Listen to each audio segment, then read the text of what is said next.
دین کی تبلیغ جو ہے نا، تبلیغ کرنے والا خود باعمل ہو، کیا ہو؟ عقائد و جہان کی پھپھوزاد بہن حضرت زینب رضی اللہ تعالیٰ عنہ، جو ان کے پھپھو امیمہ بنت عبد المطلب کی بیٹی، اس کی شادی کس سے کروائی؟ حضرت زید بن حارثہ سے۔ زید حارثہ کون تھے؟ آزاد کردہ غلام تھے۔ کہتی یا رسول اللہ، ان کے بھائی عبداللہ بھی کہہ رہے تھے کہ ہم دیکھیں، ہمارے خاندان دیکھیں، میں ایک عرب کی کیا کچھ نہیں ہے، اور میں اس سے، اللہ کے نبی نے فرمایا نہیں، ارے یہ نسب حسب کی بات نہیں ہے، یہاں تقوادار پرہیزگار کی بات ہے۔ اب ہمارے ہاں یہ بات بڑی غور سے میرے مسلمان بھائیوں سنو، کہ تو نے رسول اللہ کا کلمہ تو پڑھا ہے، لیکن جب رشتہ آتا کہتے یہ میرا ہم پلہ نہیں ہے، تو بے نمازی وہ نمازی، ہاں تو شرابی وہ اللہ کا بندہ، اور تو اپنے آپ کو اتنا سمجھتا ہے، تو کیا رسول اللہ کی شریعت تو نے نہیں پڑھی؟ تمہیں اتنے حیا و غیرت نہیں ہے؟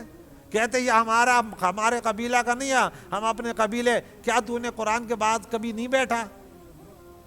اللہ کو کیا جواب دے گا؟ تیری بیٹی جوان، رسول اللہ کا فرمان ہے جب ایک شخص نکاح کا پیغام لے کر آئے اور وہ نمازی، ان کے اخلاق اچھے ہیں، وہ دیندار ہے، تو انہیں دے دو رشتہ، میرے نبی کا حکم ہے، ورنہ فساد زمین میں برپا ہو جائے گا۔ سب سے بڑا فساد تو یہ ہے کہ تو پھنس گیا، کہ تو نے رشتہ کیوں روکا؟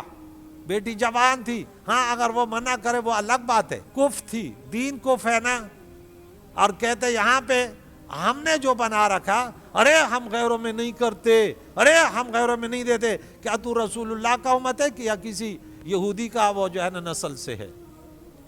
تمہارے اندر غیرت نہیں ہے، رسول اللہ کی شریعت نہیں پڑھی، ہم قبیلے والا ہے، یوں لگ رہے کہ یہ پتہ نہیں کیا، یہ کلمہ کہاں تک تمہیں لے جاتا ہے۔ ہم بچیوں کی تربیت کرتے ہیں، بچوں کی تربیت کرتے ہیں، بچی والوں کہتے ہیں تمہاری بیٹی کو یہ جگہ پسند ہے رشتے کے لیے، تو نہیں ہم تو زہر پلانے والے، ہم اپنے خاندان سے ہٹ کر نہیں دے۔ ارے قبر میں کیا جواب دو گے کہ میں خاندان پر چل رہی تھے، خاندان کے اس پر چل رہے تھے، یا رسول اللہ کی شریعت پر چل رہے تھے؟ رسول اللہ کے خاندان سے بڑھ کر کوئی خاندان ہو سکتا ہے؟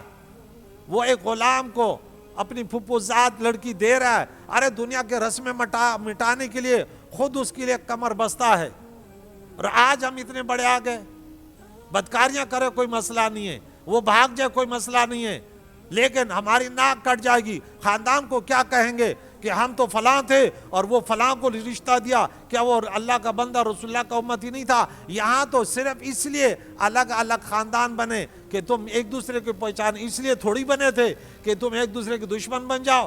رسول اللہ علیہ الصلوۃ نے کہاں کہاں نکاح کیے، رسول اللہ صلی اللہ تعالی علیہ وسلم نے اپنی بیٹیاں کن کن کو دیے ہیں، صحابہ کرام نے کہاں کہاں شادیاں کی ہیں، صحابہ کرام نے کہاں کہاں اپنی بیٹیاں دی ہیں۔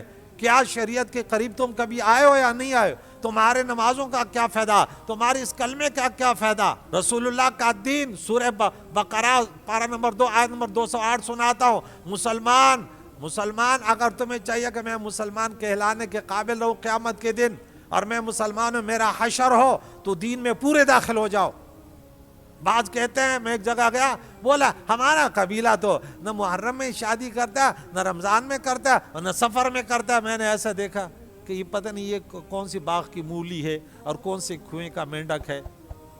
مولویوں کی زبانوں پر تالے لگے ہوئے، ان کو رگڑو عوام کو۔ جو ڈاکٹر جب ہے نا بیماری ہوتی ہے نا، صحیح طریقے سے چیر پاڑ کرتے کہتے ہیں نہیں مرو گے، آپریشن نہیں کرو گے، اس جینے سے فائدہ کیا؟ کہتے نشہ دو اس کو، کیونکہ اس جینے کا کوئی فائدہ نہیں، دوسروں پر بوجھ رہا ہے، لیکن کھل کر وہ تیار ہو جاتا ہے، مریض بھی اور ڈاکٹر بھی۔ لیکن ہم نے بڑا ایک کڑک بات، اب مولانا صاحب آپ کی مقتدیوں میں ایسے شک نہیں ہونا چاہیے، وہ کھل کر یوں بولے ارے ہم تو خاندانوں سے ہٹ کر اپنی بیٹیوں کی شادی نہیں کرواتے۔ ٹھیک ہے، کوئی رشتہ آیا، ٹھیک ہے، دو، کس نے وہ اچھی بات ہے، لیکن یہ تو نے ناجائز کہ ہم نہیں دیتے، زہر پلاتے، یہ الفاظ کہاں سے تو نے سیکھے؟ کیا قبر میں جواب دے دو گے کہ تمہارا دین کیا تھا؟ نہیں دے پاؤ گے، اگر تمہارا یہ عقیدہ جواب نہیں دے پاؤ گے۔